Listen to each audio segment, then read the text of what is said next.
Olá, amigos do canal, estamos de volta mais uma vez para falar sobre a rodada do Campeonato Brasileiro, vencedores e perdedores da 10ª rodada no ar. E, obviamente, estou aqui com meu amigo Matheus. Olá, Matheus. É isso aí, fala Bruno, fala galera. Se depender do Campeonato Brasileiro, a gente solta um vídeo desse por dia, né? Porque é rodada praticamente o tempo todo. Mas a gente gosta de gravar. Aparentemente vocês gostam de assistir também. Comentem aqui embaixo se vocês gostam desse quadro. E aproveite e já compartilhe esse vídeo, se inscreva no canal caso ainda não seja inscrito. E dê seu like para o YouTube entender que esse é um vídeo educativo, não é isso? Exatamente, um vídeo onde você aprende bastante também, concorda, ri, discorda, sente raiva. Aqui eu e o Matheus vamos escolher aí, como imagino que a maioria de vocês já conhece, personagens que a gente acha que se destacaram positivamente e negativamente nessa 10ª rodada do Brasileirão. E hoje a gente vai começar pelos perdedores ou pelos vencedores, Matheus? Ah, quer começar pelos perdedores, para dar uma variada? O último a gente começou destacando quem ganhou. Então Bora vamos os perdedores. puxar o meu primeiro perdedor aqui então. Eu vou com o atacante Talhari do Remo. Que, sim, não sei se vocês viram o lance, mas logo no começo do jogo contra o Grêmio, ele me perde talvez o gol mais feito que a gente vai ter no campeonato até o final. O, o Everton defende uma bola, ele cai praticamente fora do gol, a bola vai até a outra trave, onde ela fica quicando, o Talhari chega dentro da pequena área, sozinho, ele consegue chutar a bola em cima do Everton, que estava caído do outro lado, perde o gol. O Remo, que ainda perdeu um pênalti com o Aleph Manga. E assim, ninguém vai falar do pênalti perdido, que geralmente já é um assunto por si só, porque esse gol é inacreditavelmente pior de se perder do que um pênalti. Então, o Remo já não vai somar muitos pontos ao longo do campeonato. Você tá contra o Grêmio fora de casa, você não pode perder o gol que o Talhari perdeu. É, é papo da torcida pedir para mandar ele embora amanhã. Se o contrato fosse por produtividade, né, o atacante seria dispensado aí, teria os seus serviços, não teria mais não prestaria mais os seus serviços para o time do Remo. Eu peguei uma lógica um pouco diferente nesse jogo e coloquei o Grêmio como um dos perdedores, porque assim, vai jogar contra o Remo em casa, já diria Thiago Neves: "Se não ganhar, pelo amor de Deus", né. Mas o time gaúcho deu sorte de não ter perdido o jogo, que nem você falou, teve pênalti, teve um gol inacreditável, mesmo com um jogador a mais, por algum momento ali no jogo o Grêmio não conseguiu, se sobressair. E eu acho a campanha do Grêmio decepcionante, eu esperava mais esse time. Eh, Alguns dos favoritos não estão tão bem nesse início de Campeonato Brasileiro. O Grêmio poderia ser um time que estaria no lugar do Fluminense, do São Paulo no começo. A gente poderia ver o Grêmio ali sendo uma sombra ao Palmeiras, que dos favoritos é o que está desempenhando melhor no Campeonato Brasileiro. Mas não, o Grêmio parece que quando vai pegar no tranco, ele derrapa um pouco. E também coloquei o Grêmio, porque eu tenho um amigo que torce para o time, encontrei com ele, aproveitei o feriado e consegui encontrar com ele, que ele vai fazer aniversário na segunda, hoje, quando nós estamos postando o vídeo, a gente está gravando no domingo, mas parabéns aí, Arthur, para você, se você estiver assistindo. Ele comentou uma coisa comigo que eu não pensava, mas é verdade, que o Carlos Vinícius, principal jogador do Grêmio, pode ter uma característica um pouco parecida assim com um atacante que você analisa ele muito pelos gols que ele está marcando. Que os jogos onde ele não está balançando as redes, como foi o caso de hoje, acaba que ele não é tão útil assim ao sistema. Traçando um paralelo assim, comparando um pouco como o Haaland, assim, se o Haaland não faz gol, aí vai falar, o que o Haaland contribuiu no jogo? Muito pouco. Mas o Haaland faz muito gol, por isso ele é muito bom. O Carlos Vinícius vem fazendo muitos gols, então ele é importante para o Grêmio. Mas tá aí uma crítica que um torcedor do Grêmio fez ao seu principal atacante. E eu acho que faz sentido. Eu não tinha parado para pensar nisso, mas acho que eu concordo. É o Haaland dos Pampas, né? É a característica desse tipo de atacante, aquele camisa 9 fixo dentro da área. Ele recebe a bola em poucos toques, ele vai finalizar. Se ele faz o gol, fez a função dele. Se ele não faz, não é um cara que vai trabalhar jogadas, criar para os companheiros, abrir espaços. O negócio dele é ali dentro da área fazer o gol. Quando a bola não chega, geralmente esses caras dão uma sumida. Trazendo mais um perdedor, Matheus, eu vou aqui com a CBF. A CBF que primeira vez que a gente traz nessa lista, acredito eu, mas se a gente quisesse, poderia ser aqui, membro honorário da lista de perdedores do canal Corneta Ball. Mas dessa vez eu coloco por 2 motivos. Primeiro motivo é que começaram as narrativas de campeonato comprado e arbitragem que a gente tem todo ano e que Até não demorou. ajuda o produto. Demorou, né, porque, essa rodada é é um gol anulado para um time, e aí o outro time tem um gol muito parecido e a galera fala: "Ah, é porque é para o Palmeiras". Então para o Palmeiras vai marcar contra o Fluminense, vai anular e é porque a CBF quer que o Palmeiras ganhe. É o Arrascaeta, sofrendo pênalti, vai todo mundo falar que o Arrascaeta é o cara que cava e a arbitragem é conivente, e começa a narrativa de quem é favorecido, quem não é, que já está comprado o campeonato, que não vale de nada, que é manchado e não sei o quê. E no final das contas, a arbitragem é ruim e abre margem para teorias da conspiração que não contribuem para a imagem do campeonato. Que a CBF, eu acho que tem tentado tornar mais marketável a cada ano para tentar vender para mais pessoas, e esse tipo de coisa com certeza não ajuda quem está querendo começar a acompanhar. E outra, que é uma crítica mais pessoal minha, é quanto aos horários dos jogos.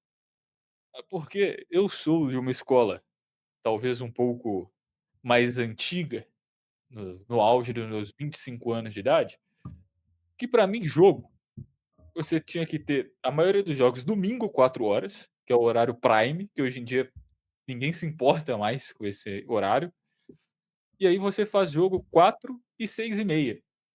Talvez um jogo mais tarde no sábado, que o outro dia é domingo, mas hoje em dia parece que a maioria dos jogos é 6h30, aí tem jogo 8, tem jogo 8h30, tem jogo 9, e fica essa bagunça. E o jogo 9 é péssimo para o torcedor que quer ir para o estádio, e aí você tem jogo 9 horas de um domingo, 8h30 do domingo, que o cara vai ter que acordar cedo na segunda-feira. Então, de novo, péssimo para o campeonato, porque é péssimo para o torcedor. Estádios mais vazios, horário ruim para todo mundo que quer assistir, mesmo que seja dentro de casa. E, de novo, não contribui para o campeonato. E, obviamente, quem perde, além dos torcedores, é a CBF. Exatamente, né, um jogo domingo, 8 horas da noite, 8h30, ou o torcedor não vai, ou dá aquele miguelaço no trabalho na segunda-feira, né. Então, acaba complicando um pouco mais a vida do torcedor. Eu gosto muito da ideia do futebol americano, do horário nobre, assim, de ter um jogo específico para o horário, mas eu acho que seria difícil introduzir no futebol brasileiro, mas concordo com você de que, assim, os horários prime do futebol nacional é domingo, 4 horas, e quarta, 9h30.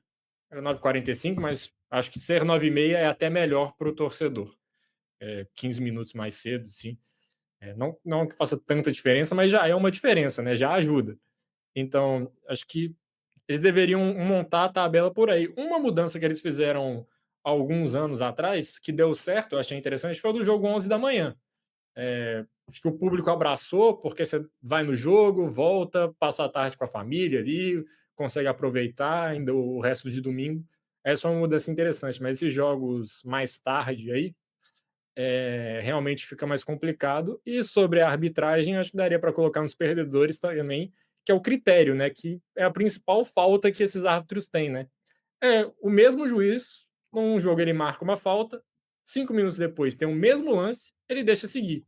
Isso vai irritando os jogadores, isso vai deixando o clima mais tenso, o juiz tem que tentar se impor para controlar mais os ânimos. E eu acho que é sempre uma eterna discussão nesse sentido. O que veio primeiro, o ovo ou a galinha? Os jogadores são chatos desse jeito porque a arbitragem é ruim ou a arbitragem é ruim porque os jogadores são chatos? Aí fica essa dúvida aí. Eu acho que no fim tá todo mundo errado. Então, a arbitragem muito ruim e os horários dos jogos também não estão ajudando.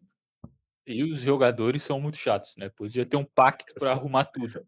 Sobre o jogo das 11, era excelente para o torcedor que ia para o estádio, mas acho que para os jogadores, eu já vi vários reclamando. Primeiro que jogar no sol de meio-dia, num país tropical como o nosso, não é muito agradável, tanto que o nível desses jogos, às vezes, não eram tão bons, na maioria das vezes, por causa do calor. E também a questão da refeição, né, acho que é o Reinaldo que tem uma entrevista reclamando que ele teve que comer macarrão 8 horas da manhã para jogar um jogo às 11. Então, tem alguns problemas de logística, mas realmente para o torcedor era um horário muito bom de acompanhar. Exato. Trazendo mais um perdedor aqui, confesso que eu roubei esse da sua lista do último vídeo, que é Dorival Júnior, que já vinha pressionado, perdeu mais uma vez em casa para o Internacional, e talvez dos grandes times, é o treinador que está com o assento mais quente aí nesse, nesse momento. O Corinthians não joga bem, não tem uma cara de time, e parece que ele vai se pendurar naquela mística de que nas Copas o time vai bem, mas é aquela coisa. Tá dando certo até a hora que começa a dar errado. E quando isso acontecer, vai ser tarde demais. O Corinthians pode ficar sem nada e ver uma situação no brasileiro um tanto quanto incômoda. Não está na zona de rebaixamento nesse momento, porque tem times piores, né? Por exemplo, o Cruzeiro, no início do campeonato, a gente não imaginava aí. Se estivesse fazendo uma campanha condizente, era o Corinthians que estava afundado lá embaixo. É, a Chape tem um jogo a menos, né, se a Chape ganha esse jogo a menos, o Corinthians entra na zona. Estava na minha lista também o Dorival Júnior, assim, não sei nem se a mística vai segurar ele, acredito que amanhã existe uma chance razoável, dele ser demitido, então talvez quando você está assistindo esse vídeo, ele já não é mais treinador do Corinthians, mas talvez o que segure, eu olhei aqui a tabela do Corinthians, é que quinta-feira é jogo para estreia da Libertadores contra o Platense e no domingo é contra o Palmeiras. Então, assim, semana difícil. Você troca de treinador agora, você manda um interino para começar a Libertadores, você contrata um técnico rápido, mas seu técnico já chega Libertadores e Clássico contra hoje o líder do Brasileirão, que se perde um desses jogos também já vai para o assento quente, ou você mantém o Dorival, se ganhar ótimo, se perder tem a desculpa perfeita para mandar embora, sabe? Eu acho que talvez hoje o que segure o trabalho do Dorival é muito mais a sequência de jogos dessa próxima semana do que qualquer coisa que ele tenha feito no comando do Alvinegro no último ano. Não querer queimar um novo nome numa estreia, assim, perde pro Palmeiras, aí já começa a Exato. pressionar. Nunca é bom. E falando aqui de treinadores, vou de Renato Gaúcho. Teve aí sua primeira derrota à frente do Vasco, perdeu um clássico para o Botafogo com um treinador interino, né? O novo treinador do Botafogo, o auxiliar do Arthur Jorge, ainda não chegou. Quem comandou o time foi Rodrigo Belão. Confesso que eu não conheço, mas ganhou. Poderia ter colocado ele entre os vencedores. Pensei em colocar o Botafogo, mas preferi colocar o Renato Gaúcho, particularmente entre os perdedores, por causa da entrevista coletiva que ele deu depois, né?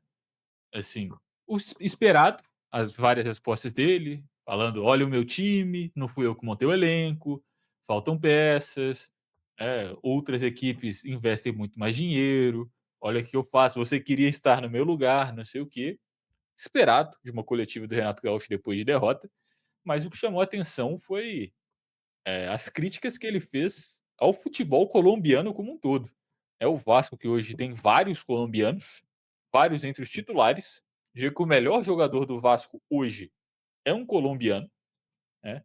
E não é o Rinestrosa, inclusive, que foi uma contratação badadíssima. Andrés Gomes, para mim, é o melhor jogador do Vasco, que é colombiano. Mas assim, o Portaluppi chegou na entrevista coletiva e descascou a formação de atletas da Colômbia.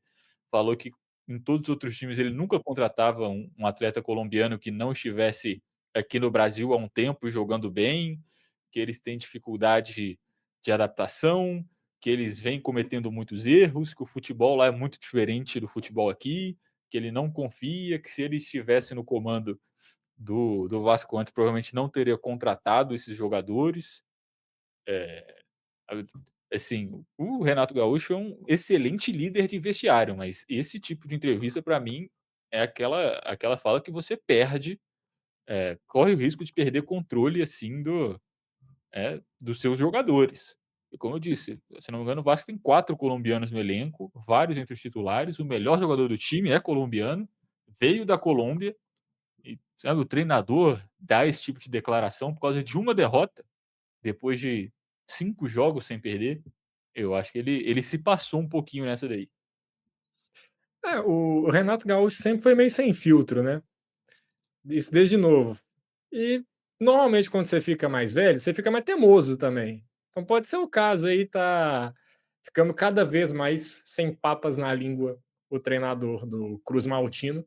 Eu coloquei o Vasco entre os perdedores porque, que nem você destacou, vinha numa boa sequência, era um jogo contra um Botafogo fragilizado, apesar de ser um clássico, acho que dava para colocar o Vasco como favorito, pela sequência, jogando em casa, e mesmo assim o time não conseguiu ganhar. Poderia ser uma vitória para dar ainda mais tranquilidade ao Vasco na tabela. Isso não aconteceu e, se não me engano, o Botafogo até passou o time na classificação. Então, uma derrota doída aí para o Vasco. Passou, o Botafogo agora é o 10º, o Vasco é o 12º. Apesar de que os 2 estão empatados em ponto, o Botafogo com um jogo a menos. Eu tenho mais um perdedor aqui, Matheus, você tem quantos? Tem um também. Então eu vou puxar aqui, eu vou falar do Bahia. É o Bahia que perdeu para o Palmeiras, depois de ter um bom começo de campeonato brasileiro, perdeu dentro de casa para o Palmeiras. E assim, acho que muita gente deve ouvir isso e falar: "Ah, resultado normal", né. E é justamente esse o meu ponto. É o que a gente sempre fala aqui do Bahia, que é um time que está buscando dar o passo à frente. Eu acho que é um time que nas últimas temporadas subiu de patamar, depois conseguiu se estabilizar nesse novo patamar e que está há algum tempo tentando dar esse passo à frente, só que não consegue, e justamente por causa de partidas como essa. Sai atrás do placar, consegue o empate, toma um gol no finalzinho e acaba perdendo.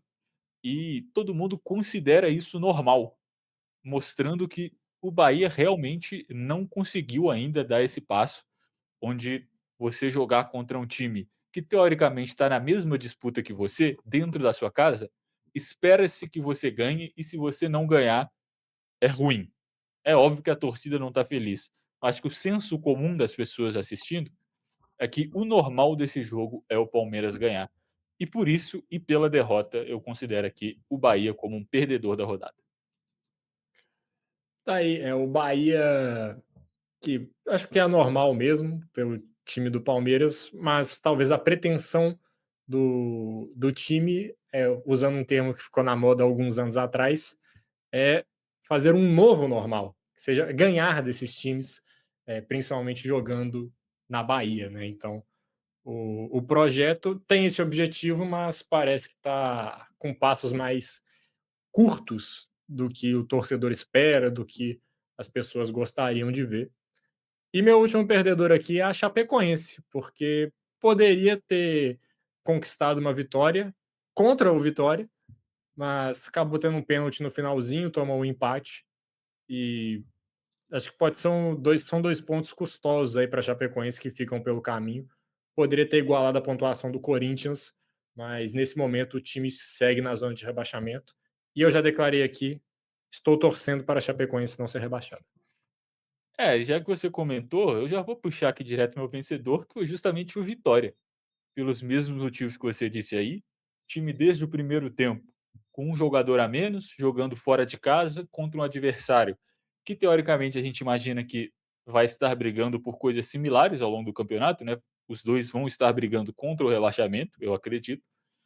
E esse um ponto fora de casa, nas condições que foi principalmente, estando atrás do placar, com um a menos, fazendo um gol no finalzinho, eu acho que a galera do Vitória fica bastante contente, né? É aquele um ponto com sabor de vitória, enquanto, como você disse, para a Chapecoense é o empate com sabor de derrota. Exato. Trazendo aqui o meu primeiro vencedor na minha lista, coloquei craque Neto, porque ele deu sorte do São Paulo só ter enfrentado o Cruzeiro 2 vezes no ano passado, porque senão, muito provavelmente, ele teria que ter apresentado o programa de Tanguinha. Vou falar aqui, dos gigantes do futebol brasileiro, é a maior freguesia no cenário nacional, Cruzeiro e São Paulo. É uma coisa inacreditável. Os melhores cruzeiros vão lá no Morumbis e perdem para o Tricolor. Não é esse que está uma zona que ia conseguir fazer muito diferente. Então, 3 gols do Ferreirinha no jogo contra o Cruzeiro e eram os 3 gols que faltavam na temporada passada para o Neto ter que pagar a aposta. Como foi nesse ano, acho que ele já está um pouco mais tranquilo.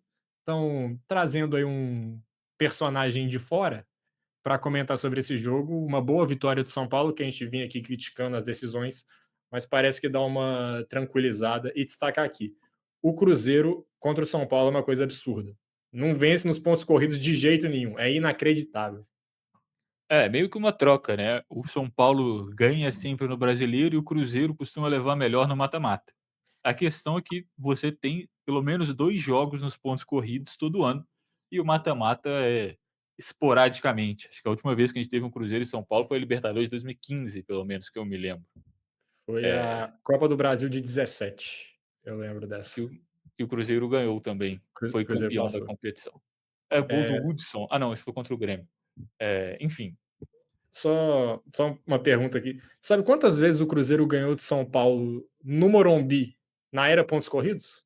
Ah, eu vi que a última vez foi em 97, eu acho. Acho que não Na lembro era nesse século.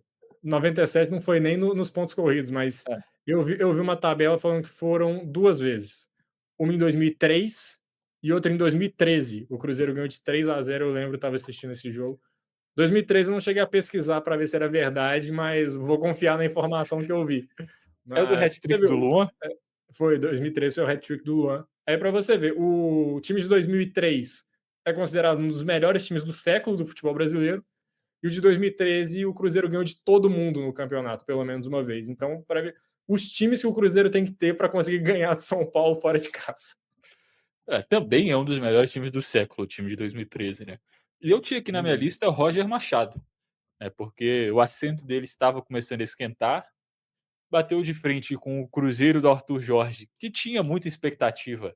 É o segundo jogo de um treinador que é considerado como um dos melhores do país, ganha bem na estreia. Eu acho que o favoritismo estava com o Cruzeiro nesse jogo, o Roger deu uma mexida no time, e assim, o 4-1, eu acho que ele apresenta um jogo que não foi. O São Paulo não foi superior ao Cruzeiro como o 4-1 demonstra, mas eu acho que a equipe a equipe tricolor foi muito inteligente na partida e isso com certeza tem dedo do técnico.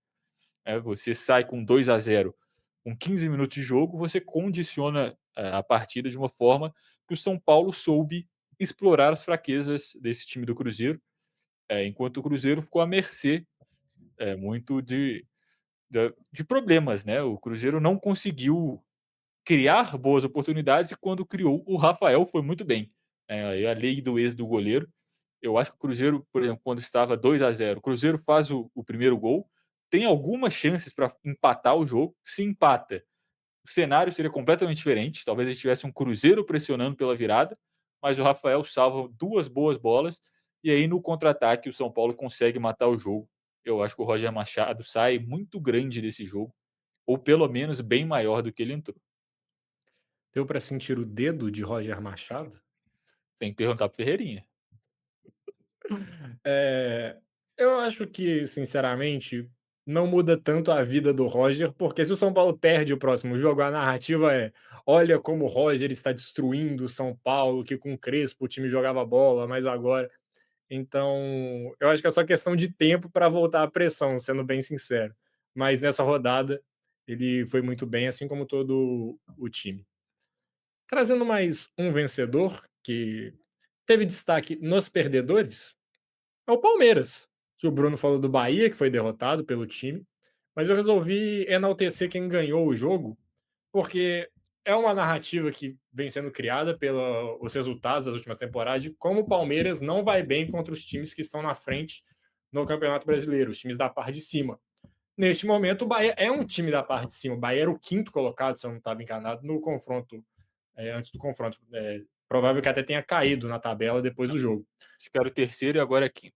Era o terceiro, agora é quinto, isso mesmo. Então, era um jogo difícil, era um jogo duro. O Palmeiras, fora de casa, foi lá e conseguiu o resultado. Então, já tinha ganhado do São Paulo fora de casa, que era o vice-líder no momento, e agora vence do que era o terceiro colocado na hora do jogo. Então, o Palmeiras vem demonstrando uma força que nos últimos 2 anos não vinha acontecendo, né? De destaco esses 2 anos, porque foi quando o time parou de ganhar, a verdade é essa. Então, ter esses resultados positivos contra os times da parte de cima é, é importante para o Palmeiras e acho que é um time que tá muito afim para dar uma resposta nessa temporada depois de um ano sem títulos em 2025.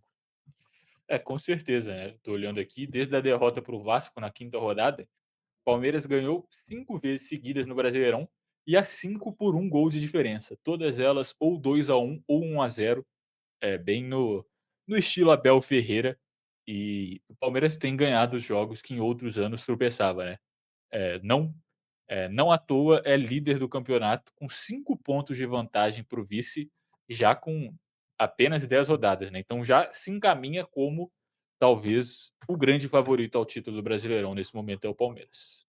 Até porque o segundo e o terceiro colocado que estão com 20 pontos, a gente não imagina esticando essa briga até o final, né? Eu me surpreenderia muito vendo o Fluminense ou São Paulo aguentando essa maratona com o time do Palmeiras. Eu tenho o Flamengo que tem 3 pontos a menos que São Paulo e Fluminense, mas uma rodada também, faltando para jogar. Então também pode chegar nos 20. Então Esse aí talvez já é outra conversa. já dá uma assustada, mas 5 pontos já é uma boa distância, né, é uma rodada que você tem direito de tropeçar. Trazendo aqui mais um vencedor, já que você citou aí o Fluminense, eu vou com o Curitiba.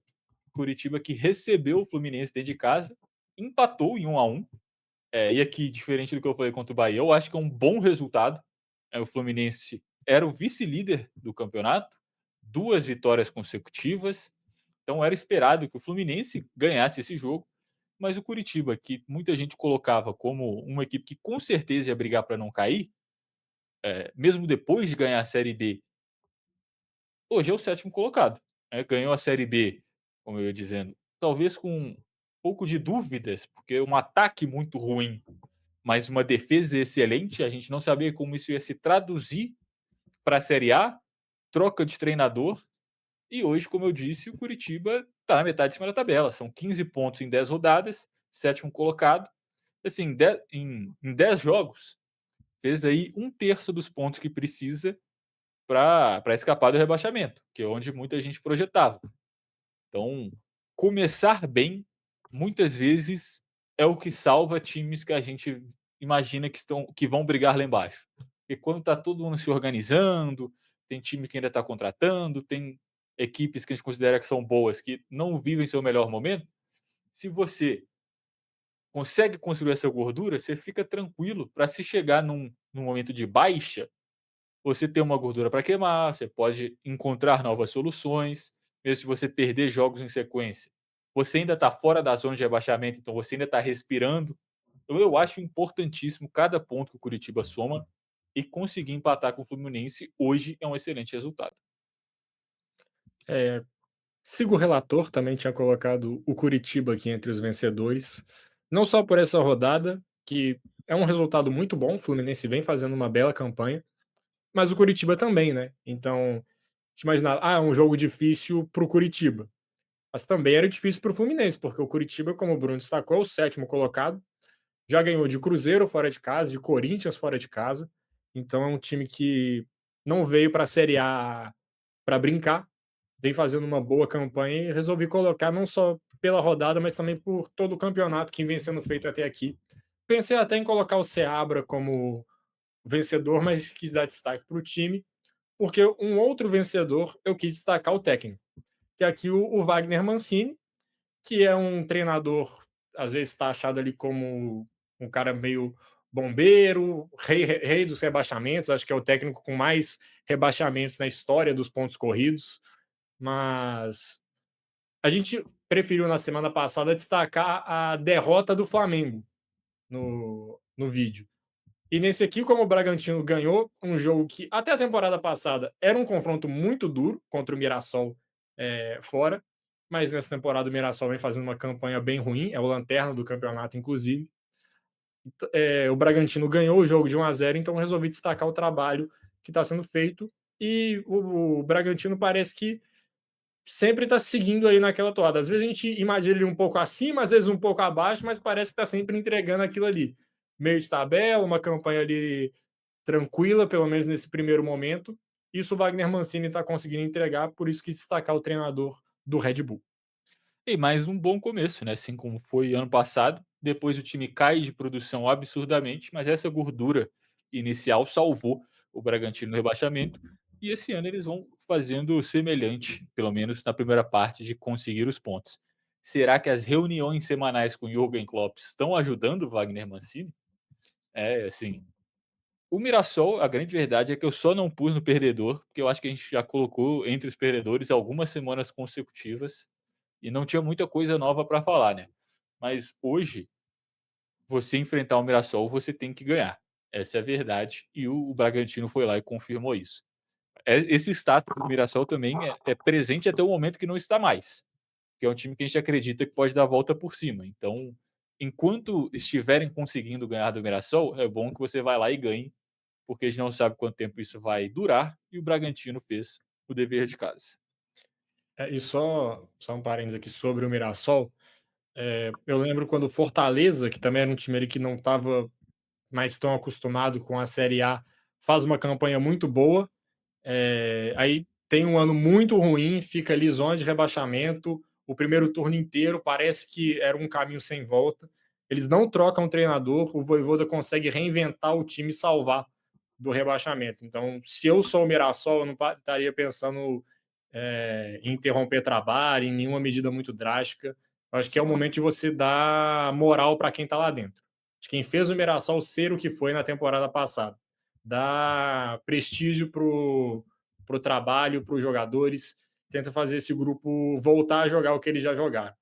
É difícil porque não é mais novidade, parece que está todo mundo um pouco mais atento com o Mirassol, então é mais difícil, mas eu ficaria muito triste vendo o Mirassol demitindo o Guanais logo nesse primeiro momento de crise. Eu acho que seria um sinal bem ruim. Não, acho que vai acontecer pela forma que o Mirassol é gerida, né, um clube empresa que não tem tanta pressão da torcida, então eu acho que eles vão manter aí o treinador, nesse momento difícil. Trazer aqui meu penúltimo vencedor, Matheus, no mesmo esquema do Curitiba, eu fui com o Remo.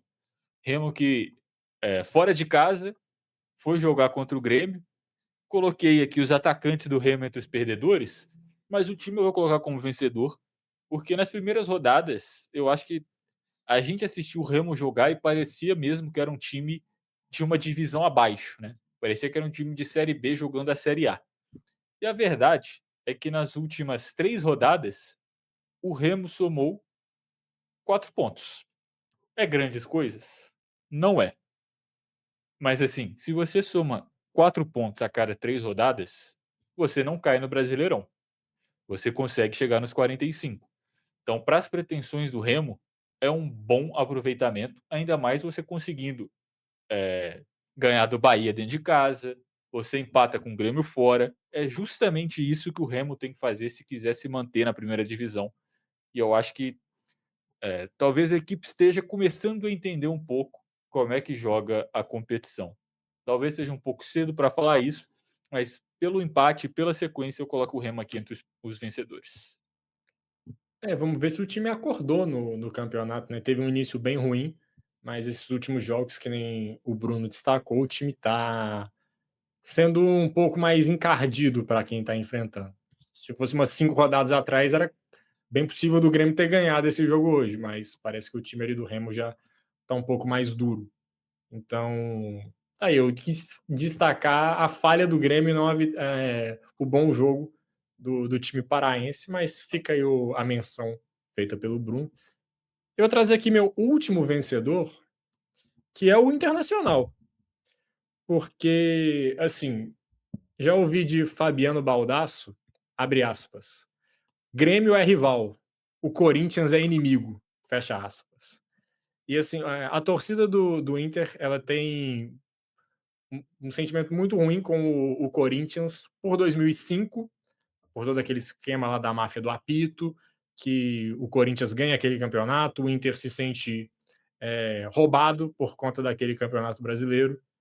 E também, um pouco mais recente, em 2020, quando o Corinthians não estava disputando mais nada no campeonato e segura um 0 a 0 com o Inter, tirando o título brasileiro, que é aquele jogo lá do Ederilson! Então, o Cássio pega tudo aquele jogo, assim, é impressionante. Tem, acho que uns 2 pênaltis que o Luiz Marque volta, então tem muita confusão lá por parte da torcida do Inter. Então, é um rival, olhando pelo ponto de vista do Colorado, ganhou o jogo fora de casa, o Inter, que vive um momento ali de instabilidade, conseguiu uma vitória ali, um pouco mais de tranquilidade. Se não me engano, igualou o número do Grêmio em pontos no Campeonato Brasileiro. Então, uma vitória importante e tem esse sabor a mais, assim, de você ganhar um time que você se sente que já te prejudicou no passado. Só para citar um paralelo aqui, nós que somos de Minas, a gente sabe, o atleticano tem esse sentimento com relação ao Flamengo. Então, eles ganharem do Flamengo é sempre mais especial para o torcedor do Atlético. Então, traçando um paralelo, eu vejo similaridades com relação ao Inter e Corinthians. É, com certeza. O Inter, como você disse, vive um momento de dúvidas quanto ao treinador mesmo. Mas a verdade é que mesmo sem encantar, de novo falando da sequência, o Inter está invicto a 4 rodadas com 3 vitórias e um empate. Então é um time que também estava lá na zona de abaixamento. E aí, como ainda é começo de Brasileirão, você ganha aí 3 jogos, você pega o elevador e já vai disputar outra briga, né? Já te coloca em outra zona da tabela. E agora o Inter está talvez muito mais olhando para o G6 do que para a zona de rebaixamento. Está mais próximo em pontuação, inclusive, do G6. São 4 pontos para o G6, 4 para a zona de rebaixamento. Está aí equidistante das duas zonas, Literalmente no meio da tabela. literalmente no meio da tabela. Trazendo aqui meu último vencedor, Matheus, você que acabou de citá-los, inclusive na sua comparação, eu vou com a torcida do Atlético Mineiro, porque na rodada passada a gente colocou aqui o treinador, Barba Domingues, colocamos eles 2 vezes seguidas, numa derrota do Atlético, onde o time vai bem, depois numa vitória do Atlético, onde eu cito que nós somos vencedores por dar a ele um prêmio de vencedor mesmo perdendo o jogo, e agora eu vou com a torcida do Atlético, que tem um time digno para torcer, recebeu o Atlético Paranaense dentro de casa, ganhou, pode não ser uma equipe que encanta, mas é uma equipe que batalha, é uma equipe que joga duro, é uma equipe que soma pontos e vence jogos. Então a torcida do Atlético viu ontem, ou antes de ontem, para quem está assistindo o vídeo, o seu grande rival ser goleado, e agora o time vai lá e ganha bem um jogo do Atlético Paranaense, que é uma equipe que também estava lá em cima da tabela. O Atlético Paranaense era o quinto colocado. Então o Atlético ganha um jogo difícil dentro de casa. E se há algum tempo atrás parecia que a temporada do Cruzeiro seria bem melhor que a do Atlético, jogando Libertadores, alto investimento, vários jogadores estrela, nesse momento, mesmo com a perda do Campeonato Mineiro, quem está sorrindo mais largo aqui em Minas é o atleticano. Exatamente, né? Parece que a esperança voltou à cidade do Galo, coisa que com o Sampaoli era difícil de se imaginar. Mas aparentemente até esse momento a troca de técnico foi acertada, dá para colocar dessa forma. O Barba já rapidamente conseguiu mudar a cara do time do Atlético. Uma vitória realmente importante contra um time que está bem, né? A gente destacou aqui vídeos passados que o Atlético Paranaense está fazendo um belo campeonato. E uma vitória importante para o Atlético. Com certeza. Acabaram os seus? Foram todos. Então acho que é isso, né? Batendo aí 40 minutos. Comentários finais, já falamos tudo que tínhamos que falar. É isso, só reiterar o pedido para você deixar seu like, quem estiver assistindo, se inscrever no canal, caso ainda não seja inscrito. Nós estamos ganhando vários inscritos nos últimos dias. A gente agradece todo mundo que está chegando. por fazer parte aqui do nosso canal. Comenta aqui embaixo também o que você achou dos vencedores, dos perdedores, se a gente esqueceu alguém, se a gente exagerou em alguém, colocou alguém como vencedor, que você pensa, não, pera lá, dá uma segurada, colocou alguém como perdedor, tipo, vocês estão viajando, não é bem assim. Tá aqui aberto para você criticar, para você elogiar. A gente gosta mais que quando elogia, mas quando critica aí também tá de boa, se for com respeito. Mas compartilhe esse vídeo também com aquele seu amigo que não acompanhou tão bem a rodada, que estava mais preocupado ali com o feriado de Páscoa, que estava mais com a família, mas quiser ter alguma noção com um pouquinho mais de humor sobre o que aconteceu na rodada, compartilhe esse vídeo com ele, compartilhe o vídeo com todo mundo, sem restrições. E muito obrigado, galera. Um abraço e até o próximo vídeo. Falou!